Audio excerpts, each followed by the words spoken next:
LG սպասք լվացող մեքենաներում օգտագործվող Truth Team տեխնոլոգիայի հիմքում ընկած է տաք ինտենսիվ գոլորշու օգտագործումը, որն ապահովում է սպասքի մակերևույթի հակավիրուսային մշակումն ու լիարժեք լվացումն անգամ սննդի կոշտ մասնիկներից։ Կորեական LG ընկերության պաշտոնական գործընկեր Vega։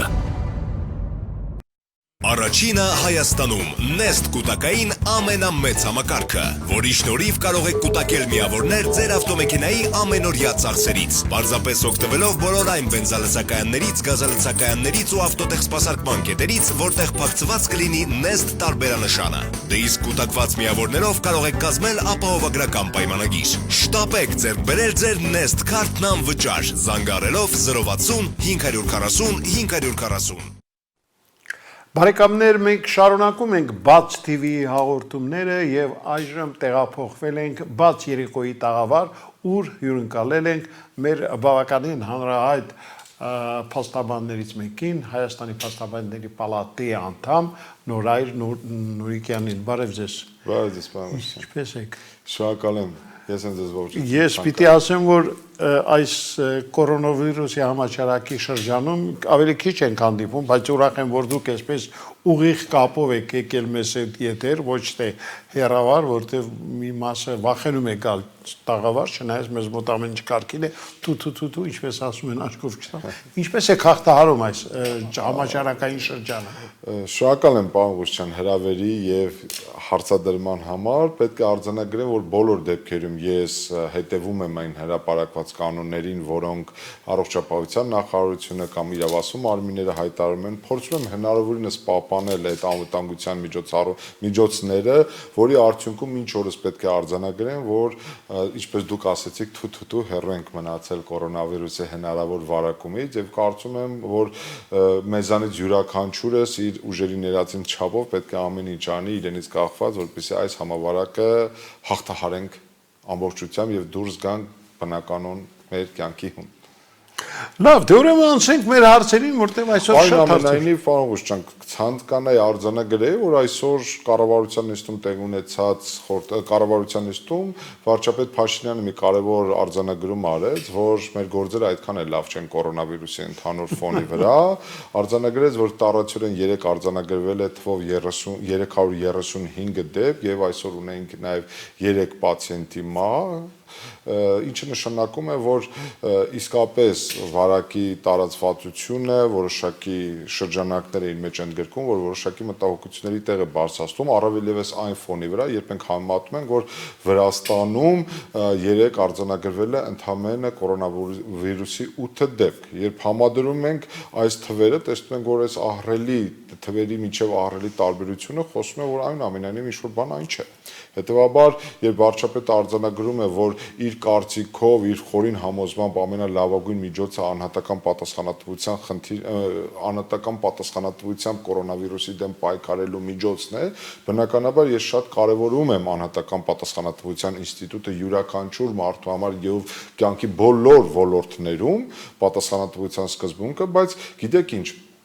պարոն Ղուշյան, եթե սա պատերազմ է, մեզ հրամցվում, որ կորոնավիրուսը սա գլոբալ մարտահրավեր է, ուրեմն պատերազմի ժամանակ պետք է գործեն պատերազմի օրենքները։ Ես ճիշտ ժամանակին, երբ որ նոր էր թափանցում Հայաստան, առիթ ունեցել եմ արձանագրելու, որ կային բոլոր հնարավոր գործիքները, մասնավորապես պետական սահմանի մասին օրենքը, որի 16-րդ հոդվածը հստակ ամրագրում էր, որ համապատասխան համավարակի, համաճարակի դեպքում պետությունը կարող է եւ իրավունք ունի փակել սահմանը կամ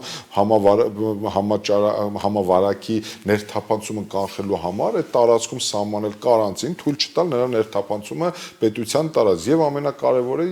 մենք ունեինք արտակարգ եւ հիմա էլ ունենք արտակարգ իրավիճակներում բնակության պաշտպանության մասին օրենք, որը հնարավորություն էր տալիս բոլոր վարչական իրավասություն ունեցող մարմիններին անհրաժեշտության դեպքում կոնկրետ վայրերում, օջախներում վարակի հայտարարելու աղետի գոտի եւ խիստ կարանտին ինֆորմացիոնային միջոցների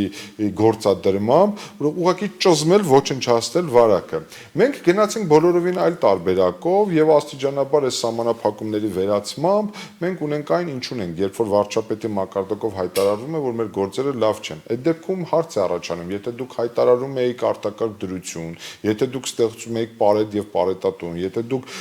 էլեկտրոնային հաղորդակցության մասին օրենքում փոփոխություններ եք կատարում եւ տեղորոշման հեռախոսների տեղորոշման միջոցով խոստանում եք բացահայտել բոլոր վարակակիրներին եւ նրանց ինքնամեկուսացման հարցը լուծել։ Եթե դուք ըստ ձեզ իրականացել եք այդ բոլոր գործընթացները, ապա ինչու է արդյունքը այսքան վատ։ Առավել եւս, երբ որ մենք համեմատում ենք Վրաստանի հետ, բանից պարզվում է, դուք եք ասում, որ փաստորեն ձեր կողմից ձեռնարկված միջոցառումները չեն տվել ցանկալի արդյունք եւ դուք այսօր ապավինում եք անհատական պատասխանատվության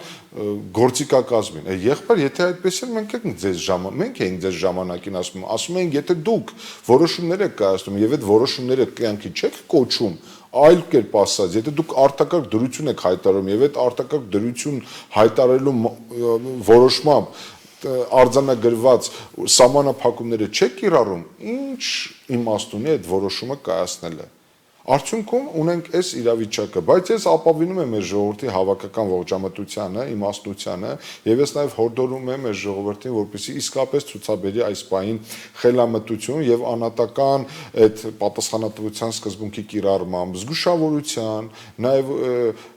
համապատասխան մասնագետներին լսելու արդյունքում փորձենք հնարավորինս արագ հաղթահարել այս ուրեմն մարտահրավերը, պարոն Ղուշչյան։ Այո, շատ կարևոր բաների մասին խոսեցիք, բայց ես ունեմ ձեզ հատկապես ուղղված մի քանի հարցեր, որոնց պատասխանները կուզենայի ինչպես միշտ, այսպես անկեղծ, թափանցիկ, բաց ստանալ ձեզանից։ Կարող ենք սկսել։ Իհարկե, պարոն Ղուշչյան։ Տեսեք, կա Ազատ Հայաստան գաղափարը, այդ կուզենայի, որ մենք այդ մասին խոսենք, ինչ այն իրենից ներկայացնում։ Ազատ արդար Հայաստանի գաղափարի մասին մշտապես իմ ուսումնասիրությունների վերլուծությունների մտորումների կենտրոնում է եղել, պարոն Ղուշչյան, ընդհանրապես իմ կարծիքով երրորդ հանրապետության ամենաաքիլեսյան գարշապարը արդարության պակասն է եղել։ Անարդարությունից 100 հազարավոր մարդիկ անարդարության պատին դեմ ելնելով հուսահատվելու հեռացել են հայրենիքից։ Ես ձեզ վստահեցնում եմ, մեր Սփյուռքի երրորդ հանրապետությունից արտագաղթած եւ այլ երկրներում ձևավորված Սփյուռքի հիմնական պատճառներից մեկը արդարության ճգնաժամն է եղել Հայաստանի Հանրապետությունում։ Եթե լիներ արդարություն կյանքի բոլոր ոլորտներում, եթե ապահովված լիներ իրավունքի գերակայության հիման վրա օրինականության գործընթացը Հայաստանի Հանրապետությունում, եթե յուրաքանչյուր ոք իրավունք ունենար ազատորեն օգտվելու իրացնելու իր իրավունքները, մենք այսօրվա ճգնաժամային իրավիճակի մեջ չէինք հանդիպի։ Հետևաբար ես գտնում եմ, պարոն Ղուշչյան, որ արդարության ճգնաժամը մեր բոլոր դժվարությունների հիմքում է դրված։ Տեսեք, մենք 2 տարի է անցել համաժողովրդական շարժումից եւ նախորդ քաղաքական ռեժիմի հեռացումից եւ 2 տարվա ընթացքում մեր հանրային օրակարգի թիվ 1 խնդիրը դա դատաիրավական համակարգում արդարության ճգնաժամի խնդիրն է։ Սրանից մենք պետք է հանգենք հետեւության, որ քանի դեռ չենք ստեղծել արդար Հայաստան, քանի դեռ չենք ձևավորել արդար հասարակություն, որտեղ յուրաքանչյուրը յուրովի, ռամիկից, ամենաշարքային գյուղացուց, հողագործից մինչև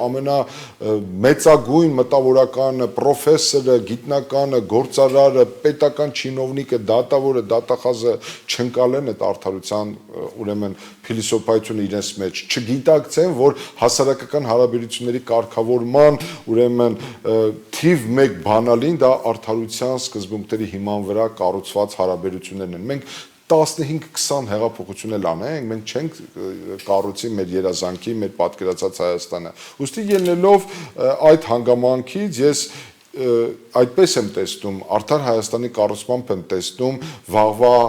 իմ պատկերացած բարեկեցիկ ու արժանապատիվ Հայաստանը, որտեղ յուրաքանչյուր քաղաքացու իրավունքներ հարգված կլինեն, որտեղ յուրաքանչյուր քաղաքացի իրավունք կունենա ազատորեն իրացնելու իր իրավունքները, որտեղ բեսպրիձելը չի լինի, որտեղ հովանավորչությունը, խտրականությունը, կամայականությունը, կաշառակերությունը ու կաշառատվությունը, հանցավոր արժեքները, քրեական ենթամուխ շկույտ կրող արժեքներ ունեցող անձանց գոյությունը ընդհանրապես չի լինի։ Մարդիկ կլինեն հավասար եւ ազատ։ Յուրաքանչյուրը կգնահատվի իր ունակությունների եւ իր մտավոր կարողությունների շրջանակներում։ Յուրաքանչյուրի համար հավասար հնարավորություն կստեղծվի, կլինի իր պատկերացումներին եւ իր մտավոր կարողություններին համահունչ ձևավորել եւ կառուցել իր կյանքը։ Ահա այսպիսի Հայաստան եմ ես տեսնում, արդար Հայաստանը, եւ ես կարծում եմ, որ բոլոր մտահոգ մարդիկ, բոլոր Հայաստանի վաղվա ապագայով մտահոգված մարդիկ պետքա իրենց վրա վերցնեն պատասխանատվություն արդար Հայաստանը կառուցելու, որովհետեւ եթե մենք չստեղծենք արդարության, փիլիսոփայության վրա խարսխված պետություն, մենք որևէ հաջողություն չենք արձանագրի։ Տեսեք մի օրինակ եմ ասում։ Մեր հայրենիքում այսօրվա Հայաստանում չկա գեթ մեկ ընտանիք, որը չի առնչվում զինված ուժերի հետ։ Մեր զավակները ծառայում են, բայց տեսեք զինված ուժերում տեղի ունեցող երբեմն անօրինական գործընթացները, անգամ չնչին զորակոչելուց մինչև զորացրում, այդ գործընթացները շատ զգայուն են արձագանքում հասարակական դաշտում, հանրային ընկալումներում, անգամ հենց այդ տարական խնդիրների մեջ, եթե մենք թույլ ենք տալիս արդարության սկզբունքի շեղում, ել չեմ ասում են գլոբալ խնդիրները սեփականության բաշխման ոլորտում, տնտեսության բոլոր ոլորտներում, դատաիրավական համակարգում բերում են այդպիսի ուրեմն դժգոհությունների։ Հետևաբար իմ ասածը հետևյալն է, քանի մեր ինքնագիտակցությունն է, մեր գիտակցությունը հասարակական զարգացման մակարդակը չի հասել իրավունքի գերակայության հիման վրա հանրություն ձևավորելուն, մենք չենք ունենալու նորմալ բարեկեցիկ պետություն։ Իսկ որպես իրավական լեզվամտածողությամբ բառ օգտագործեմ, մեզ անհրաժեշտ է ստեղծել սահմանադրական հասարակություն, որտեղ հասարակությունը կգիտակցի սահմանադրության ուժը, օրենքների ուժը եւ իրավունքի գերակայության սկզբունքը, որովհետեւ միայն դրանցով է այդ ֆորմալ ինստիտուտների գոյությամբ ենք մենք ապավելու մեր պետության եւ հասարակության բնականոն զարգացումը։ Ես որպես արդար Հայաստան գաղափարի կրող ինձ համարելով ին վրա վերցնում եմ այդ պատասխանատվությունը սկսելու այդ գործընթացը արդար Հայաստան կառուցելու։ Պարոն Նորիկյան, այնուամենայնիվ մենք հույս ունենանք, որ մեր ժողովուրդը մոտ ապագայում կապրի արդար Հայաստանում, այն երկրում, որի մասին դուք ասացիք, որի մասին մենք երազում ենք։ Այո, պարոն Ղուշյան, հույսը չպետք է որևիցե անգամ կորցնել, պետք է ուղղակի հաստատակամ լինել, վճռականություն դրսևորել, ուղղակիորեն կարողանալ նպատակին հասնելու համար ներդնել ջանքեր, առավելագույն ջանքեր։ Մենք կամ մի խնդիր պետք է դնենք մեր առաջ, կամ ապրելու ենք այս որակով, այս պայմաններում, չենք փոխելու մեր կյանքի որակը, Հայաստանը չենք դարձնելու ավելի անվտանգ երկիր, Հայաստանը չենք դարձնելու քիչ արտագաղթող հասարակության երկիր, չենք խթանելու հայրենադարձությունը, չենք փոխելու Հայաստանի ներդրումների գրավչության որակը, չենք ստեղծելու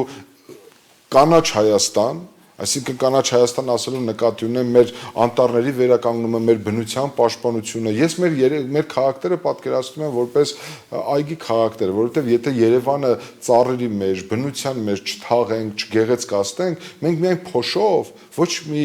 հաջողություն չենք արձանագրելու։ Եվ նաև մեր այսօրվա առողջական համակարգի եւ հիվանդության մակարդակի նաև ճնշող մեծամասնությունը պայմանավորված է մեր էկոլոգիական վիճակով։ Սրանք կարևորագույն խնդիրներ են, ուղղակի մեր ժողովուրդը պետք է հաստատակամություն դրսևորի որևէ նպատակ ֆիքսելու եւ այդ նպատակն իրականացնելու համար։ Ես հույս ունեմ, պարոն Ղուշյան, եւ երբևիցե չեմ կորցնելու այդ լավատեսությունը։ Ես ուրախ եմ ձեր լավատեսության համար եւ պիտի ասեմ, որ նույնպես այդպես եմ մտածում եւ գիտեք վերջին շրջանում ազգային այսպես հայրենասիրական ուժերը ստեղծել են արդեն մի բևեռ, որ հռչակագրով դիմել է մեր ժողովրդին եւ կարծում եմ, որ նրանք էլ պիտի նպաստեն արդար Հայաստանի ստեղծման գաղափարին։ Ես հարգանքով եմ մոտեկանում Հայաստանի Հանրապետությունում սկսված մեկնարկած այդպիսի նախաձեռնություններին, ընդհանուր առմամբ իմ արժե համակարգը հենց նույնպես կառուցված է ազգային, պետական, բարոյականության սկզբունքների հիման վրա, պարոն Ղուշյան, եւ ես կարծում եմ, որ իսկապես մենք փոքր ժողովուրդ լինելով հանդերձ, նաեւ նկատի ունենալով մեր աշխարհաքաղաքական իրողությունները, մենք երբեք չպետք է հեռանանք մեր ազգային արժեքներից, ավելին մեր պետական ինստիտուտների ուժեղացումը, հզորացումը, մեր անվտանգային միջավայրը պետք է խարսխված լինի մեր ազգային արժեքներով եւ մտածողության, մշակութային ժառանգության, մեր պատմության, ուրեմն շտրիխների հիման վրա, որպեսզի պայմաններում ես հարգանքով եմ մոտիկանում այդպիսի ուրեմն նախաձեռնություններին, կտեսնենք թե ինչպիսի զարգացումներ կլինի, բոլոր դեպքերում անկախ մեր ունեցած տարբեր հարցերի նկատմամբ տարբեր ընկալումներից, ես պետք է արձանագրեմ, որ կան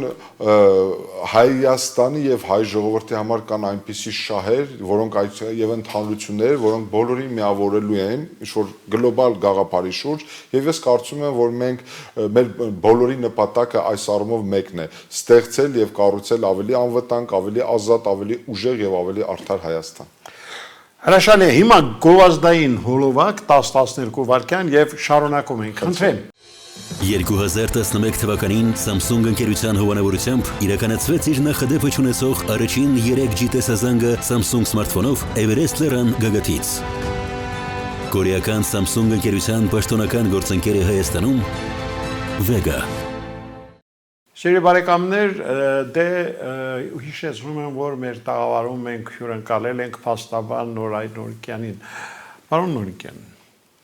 շատ ցավոտ հարցի մասին ենք հիմա խոսելու։ Դատաիրավական համակարգը։ Ես գիտեմ, թե որքան իսկապես եւ դուք էլ այդ հարցում մտահոգված եք։ Ի վերջո ինչ որ բան այս ոլորտում պիտի տեղի ունենա դրական։ Պարոն Ղուշյան, ցավով պետք է արձանագրեմ, որ վերջի 2 տարվա ընթացքում ես բազմաթիվ առիթներ եմ ունեցել արձանագրելու, որ գործող իշխանության աքիլեսյան գարշապարը դատաիրավական բարեփոխումներն են, ըստ էության մենք պետք է արձանագրեմ մի զարմանալի իրողություն։ Հայաստանի Հանրապետության գործող վարչապետը իր հրապարակային բոլոր ելույթներում, երբ անդրադարձել է դատաիրավական համակարգի բարեփոխումներին, ինքն էլ է ընդունել, որ տեմպերի դանդաղում կա, տապալում կա, կոռուպցիայի դեմ պայքարից ինքը դժգոհ է եւ ընդհանուր առմամբ այս իրավիճակը խոսում է մի բանի մասին։ Կյանքը ապացուցում է, որ գործող դատաիրավական համակարգը կենսունակ չէ ապահովելու լիարժեք արդարադատություն, նա պատրաստ չէ այս ծավալի եւ այս բարդությունների գործեր քննելու եւ ապահովելու բազմակողմանի օբյեկտիվություն, լրիվություն եւ ամբողջություն։ Այս դատաիրավական համակարգը իր պոտենցիալով ապացուցեց, որ նաեւ հոգեբանորեն պատրաստ չի արժանիորեն արդարացնելու հանրային ակնկալիքները, իսկ հանրային ակնկալիքները որոնք էին։ Հանրային ակնկալիքները հետևյալն էին՝ կազմաքանդել քրեօլիգարխիկ համակարգը եւ պատասխանատվության ենթարկել բոլոր թալանչիներին, անկախ նրանից, թե նրանք տարբեր ժամանակահատվածներում ինչպիսի ծառայություններ են իրականացել Հայաստանի Հանրապետությանը կամ իրականացել են, թե ոչ։ Հանրությունը ակնկալում էր, որ Հայաստանի Հանրապետությունը ոչ մի շննաձուկ չի պլստալու եւ ենթարկվելու է իրական եւ ոչ թե թվացial պատասխանատվության։ Բայց վերջի 2 տարվա ընթացքում, պարոն Ղուշյան, ես ցանկանում եմ արձանագրել, որ այդ ինչքան հայտնի ու անհայտ չակերտերի մեջ շնաձկեր կան, պլստացին քրեական պատասխանատվություն։ Ծլկեցին։ Այո, ծլկեցին։ Եվ գիտեք ինչն է զայրացուցիչը, որ այդ բոլոր ծլկողները եւ քրեական հետապնդման ենթարկվողները պատճառաբանում են հրապարակայնորեն, թե իրենք գտնվում են բուժման նպատակով արտերկրում։ Բոլորը հիվանդ են։ Ես սկզբից, երբ որ մարդկայնորեն փորձում էի հասկանալ, որ գուցե իսկապես հնարավոր է մարդ ունենա առողջական խնդիրներ եւ բուժվելուց հետո նա ցուցաբերի քաղաքացիական կեցված եւ կվերադառնա 1, 2, 3, 4 ես հասկացա, որ սա ոչ թե օրինաչափ, ոչ թե բացառություն է, ոչ թե օրինաչափություն է, այլ այստեղ կանխամտածված դավադրություն է, սա ձեռագիր է։ Սա ձեռագիր է հնարավոր բոլոր հայտնի մեղադրյալներին քրեական պատասխանատվությունից խուսափելու համար։ Ուստի ես արդեն եկել հանգել եմ հետևության, որ ոչ թե պետք է այդ մարդկանց առողջությամբ զբաղվել եւ նրանց բուժելով զբաղվել, այլ պետք է բուժել մեր դատաիրավական համակարգը։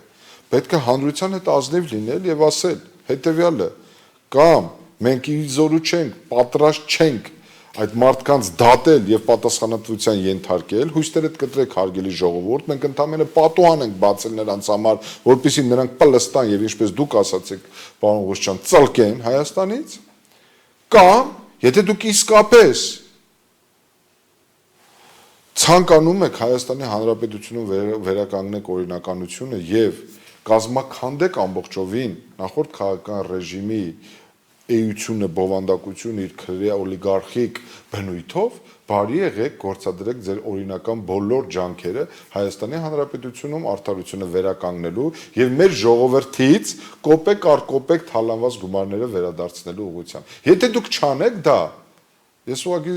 սրտի ցավով եմ սա արձանագրում, անելու է հաջորդ իշխանությունը։ Հաջորդ իշխանությունը օրինական իր բոլոր միջոցները գործադրելու է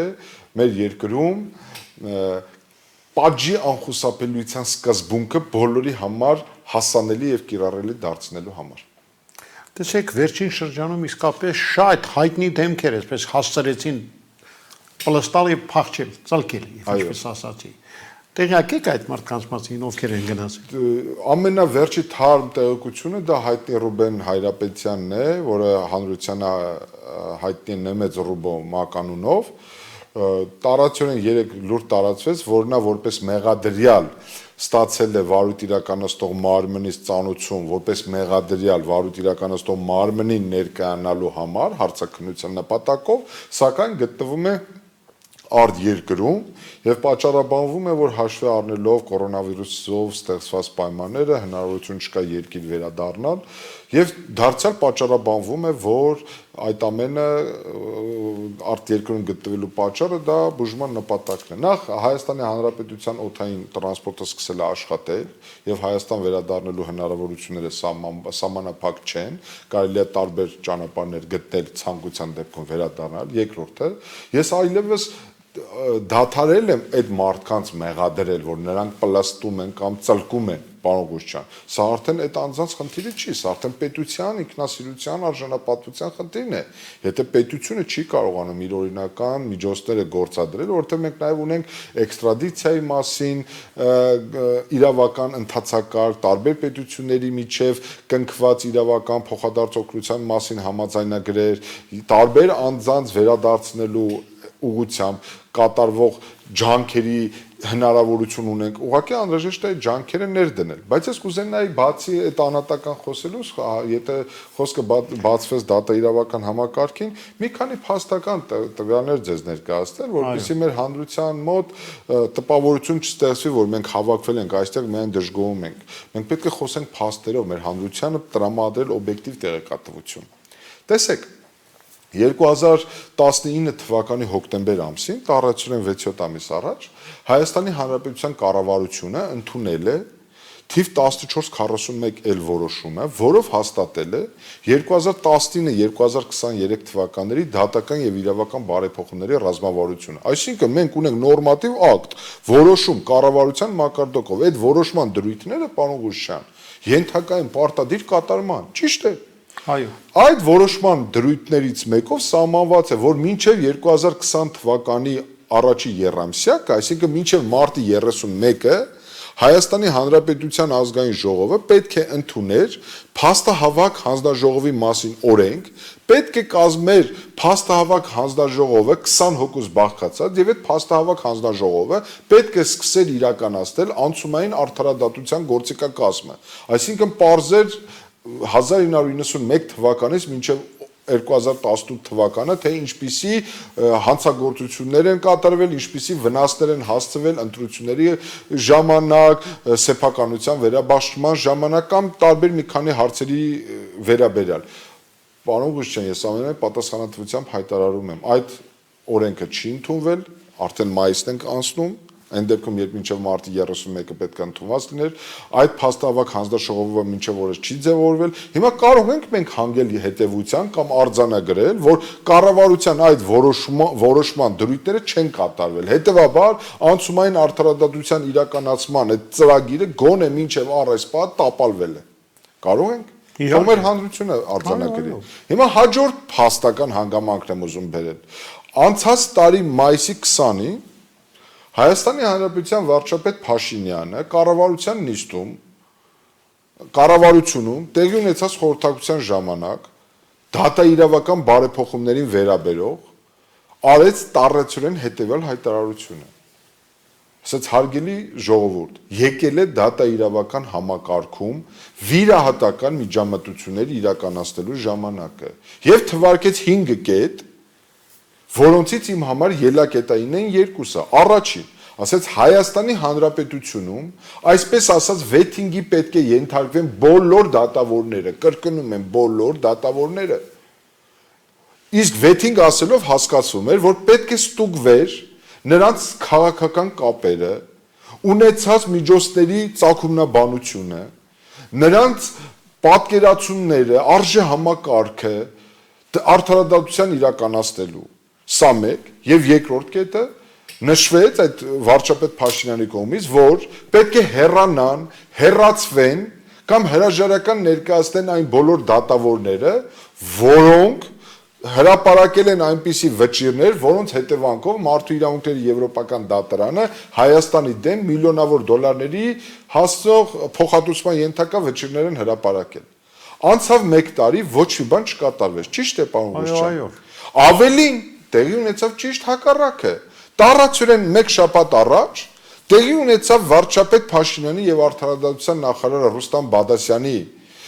հայտնի դիալոգը կառավարությունում, որտեղ հանրությանը ներկայացվեց, որ մենք չենք կարող իրականացնել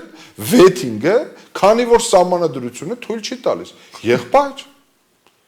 փոխեք սահմանադրությունը։ Դուք 2 տարի կորցրել եք 18-ից 20 թվականները, դուք ոչ մի բան չեք արել դատա իրավական համակարգի բարեփոխումների համար, դուք ինքներդ հայտարարել եք, որ դուք եք անում, բայց ասում է որոշակի ժամանակ հանդես է գալիս հաջորդ հայտարարությամբ հիմնավորելու, թե ինչու չեք արել այդ ամեն ինչը։ Ես անձամբ, պարոն Ղուշյան, հիմա էլ գտնում եմ, ես ողջունել եմ Փաշինյանի այդ հայտարարությունը, ես հիմա էլ եմ գտնում, որ անհրաժեշտ է իրականացնել վեթինգ եւ ոչ միայն դատա իրավական համակարգում։ Մեր հանրային կյանքի բոլոր ոլորտներում է անհրաժեշտ իրականացնել վեթինգ։ Եվ վեթինգը դա շատ կարևորագույն գործիք է, գործիքակազմ է զտելու, ֆիլտրելու եւ լավագույնին ընտրելու։ Հետևաբար, այս գործողությունները ինձ բերել են, հասցրել են այն համոզման կամ այն տեսակետի, որ կհիշեք Չերչիլի հայտնի խոսքերը, եթե չեմ սխալվում, Չերչիլն էր այդ խոսքերի հեղինակը, որ իսկական պրոֆեսիոնալ քաղաքական գործիչը նա է, որ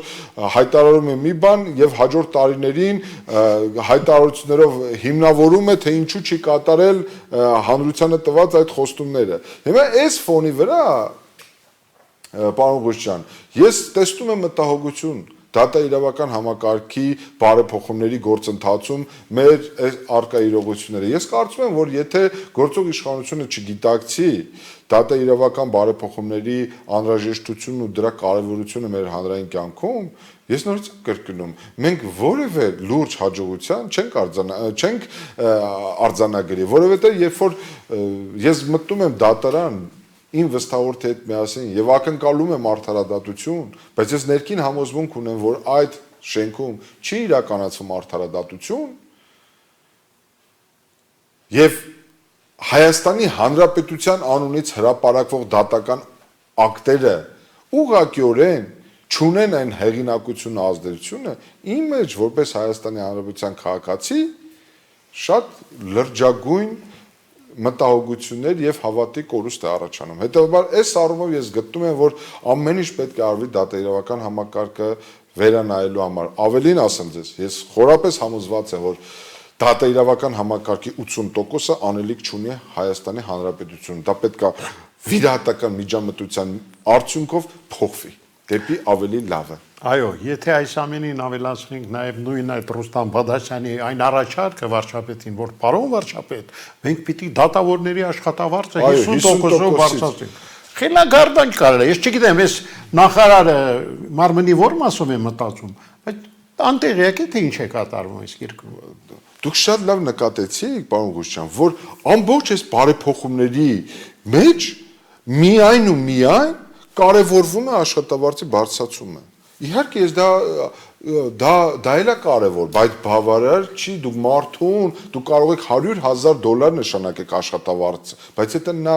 իր կրած արժե համակարգով արդարադատ չէ, նա ունակ չէ արդարադատություն իրականացնելու, նա իր որակական հատկանիշներով պատրաստ չէ այդ աշխատանքին, որովհետև արդարադատության իրականացումը դա արժեհամակարգ է, դա փիլիսոփայություն է, դա մշակույթ է, մարդը իր մեջ պետք է կրի այդ ամեն ինչը։ Բայց եթե դուք միայն ֆորմալ առումով բարձրացնելով աշխատավարձը, այս 2 տարի ոչ մի բան չասեիք, ասեիք ժողովուրդ ջան, մենք ընդհանրապես դատավորների աշխատավարձը բարձրացնելու ենք, Այո։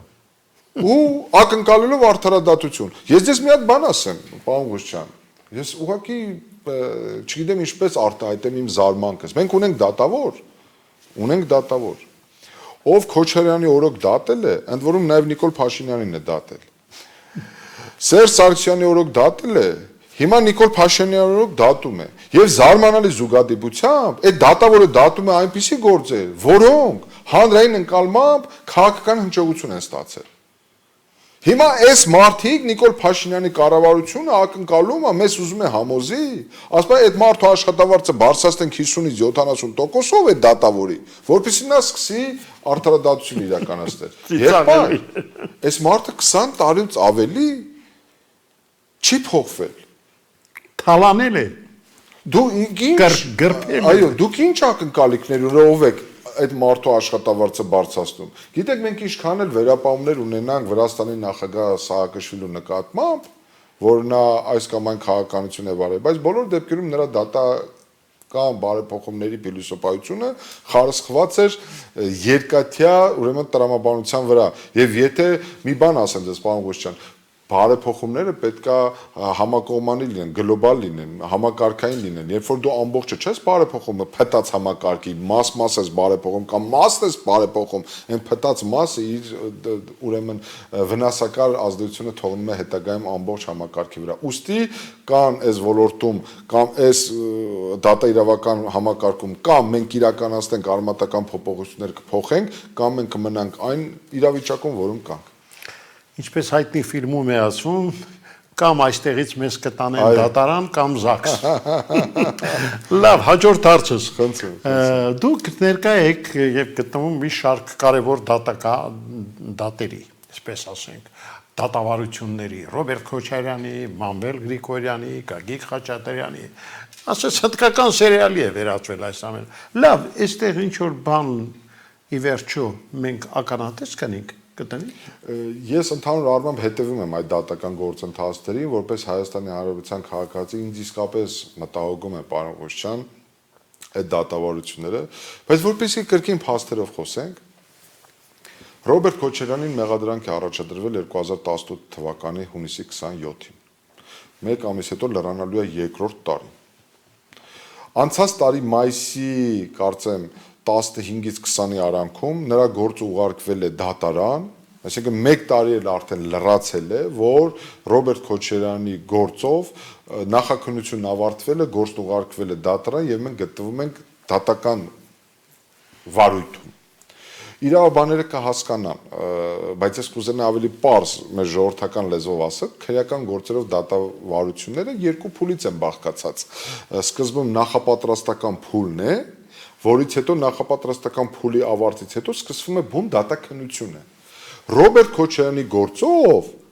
նախապատրաստական փուլը հələ դեռ ավարտին չի հասել։ Դեռ, պարոն Ղուշչյան, դատախազները մեղադրական եզրակացությունը չեն հրապարակել, որը իմանանք այդ մարդը ինչու է մեղադրվում։ Պատկերացնում եք։ 1 տարի անցել է եւ այս 1 տարի մսխվում են պետական միջոցները։ Դուք պատկերացեք այդ դատավարությունների օրերը մի հատ անցեք Արշակունյաց պողոտայով գտնվող Շինգավիթ վարչական տարածքում գտնվող դատարանի տարածքում կտեսնեք ոստիկանական քանի մեքենաներ են, ինչքան ոստիկանության ուժեր են ներգրաված, անվտանգության ուժեր են ներգրաված, դատական կարգադրիչները, այսինքն պետությունը ծախսում է միջոցներ, բայց դրա վերջը արդյունքը չի երևում։ Այս տեմպերով գնալու դեպքում ես դες վստահեցնում եմ 5-6 տարի մենք չենք տեսնելու ելքը այդ գործով դեռ առաջի ացիան ընդհանուր իրավասության դատարանում։ Պատկերացեք, որ գոյություն ունի վերաքննիչ դատարան, վեճռաբեկ դատարան։ Սա նշանակում է մի բան, որ պետությունը չունի արդարադատության իրականացման կոնցեպցիա, ռազմավարություն, պետությունը չունի քրեական քաղաքականության ռազմավարություն։ Ամբողջը կառուցված է պահի ազդեցության տակ խնդիր լուծելու փիլիսոփայության վրա։ Մենք այսպես չենք կարող արդարադատություն իրականացնել։ Մյուս գործով, Մանվել Գրիգորյանի գործով։ Երկրորդ տարին նույն այդ գործն է։ Մենք դեռևս դատաքննության չենք անցել։ Խաչատրյան Գագիկի գործով։ Դեռևս դատարան չի գնացել այդ գործը։ Այն մնացած հայտների, հայտի հիշում եք, չէ՞, Լիցկային։ Մարդը բուժվում է, մինչև հիմա բուժվում է։ Հիշում եք ուրեմն Վագը Հարությունյանի, նախին գլխավոր դատախազ Գևորգ Կոստանյանի, տարբեր մարդիկ կան, Գագիկը Բեգլարյան։ Ես չեմ հասկանում, սա արդարադատություն չի։ Սրա ամեն ինչ կարելի է անվանել բացի արդարադատությունից։ Եկել է ժամանակը, պարոն Ղուշյան, այս ելնելով ստեղծված իրավիճակից, եկել է գլուխներ թռնելու ժամանակը։ Եվ այդ գլուխները պետք է թռնեն, իհարկե ես ճակերտավոր եմ ասում, այսինքն եկել է դատաիրավական համակարգի տապալումների համար պատասխանատվության ժամանակը։ Եվ ես ակնկալում եմ, որ Հայաստանի Հանրապետության կառավարությունը հետևություններ է անում այս իրավիճակից եւ կանի այդ հետևությունները, որովհետեւ եթե չանի այդ հետևությունները, այդ պատասխանատվությունը ինքն է կրելու։ Այդ քաղաքական պատասխանատվությունը առնվազն իր վրա է։ Ես հույս ունեմ, ուզում եմ հավատալ, որ մարդիկ կսթափվեն եւ կիրականացնեն կանեն համապատասխան հետևություններ։ Ինչպես ասում են, տա Աստված եւ նորից ձեր ասած արդար Հայաստանի գաղափարն է, որ վերջապես պիտի այդ երկիրը գա։ Այո, հայելենք։ Իհարկե, պարոն Ղուշյան։ Պարոն Նորիկյան, շնորհակալություն, որ եկաք։ Սա մեր հերթական, բայց ոչ վերջի հանդիպումն է։ Առաջիկայում նոր հանդիպումներ կլինեն։ Ուզում եմ շնորհակալություն իսկապես հայտնել ձեր բաց անկեղծության համար եւ կարծում եմ մեր հեռուստայտողներ այսօր բավականին հետաքրքիր ինֆորմացիա ստացան։ Հարգանքներս ձեզ, պարոն Ղուշյան։ Ձեր բարեկամներ, դե դուք հասկացաք, որ իսկապես հրաշալի փաստաբան էր մեզ հյուրընկալվել Նորային Նորիկյանը, ում հետ հավատացեք ցանկացած հանդիպում նաև նոր բացահայտումներով լի հանդիպում է։ Այնպես որ մնացեք լավատես եւ հավատացեք, որ ուշ թե շուտ մենք պիտի ապրենք արդար Հայաստանում։ Այսօր այսքանը։ Ցտեսություն։ 1932 թվականին լույս է տեսնում առաջին Bosch ապրանքանիշի էլեկտրական շինարարական գործիքը։ Գերմանական Bosch ապրանքանիշի պաշտոնական գործընկեր Vega։ Առաջինը Հայաստանում Nest կուտակային ամենամեծ համակարգը, որի շնորհիվ կարող եք կուտակել միավորներ ձեր ավտոմեքենայի ամենօրյա ծախսերից, պարզապես օգտվելով բոլոր այն բենզալցակայաններից, գազալցակայաններից ու ավտոտեխսպասարկման կետերից, որտեղ փակցված կլինի Nest տարբերանշանը։ Դե իսկ կուտակված միավորներով կարող եք կազմել ապահովագրական պայմանագիր։ Շտապեք ձեռք բերել ձեր Nest քարտն անվճար, զանգահարելով 060 540 540։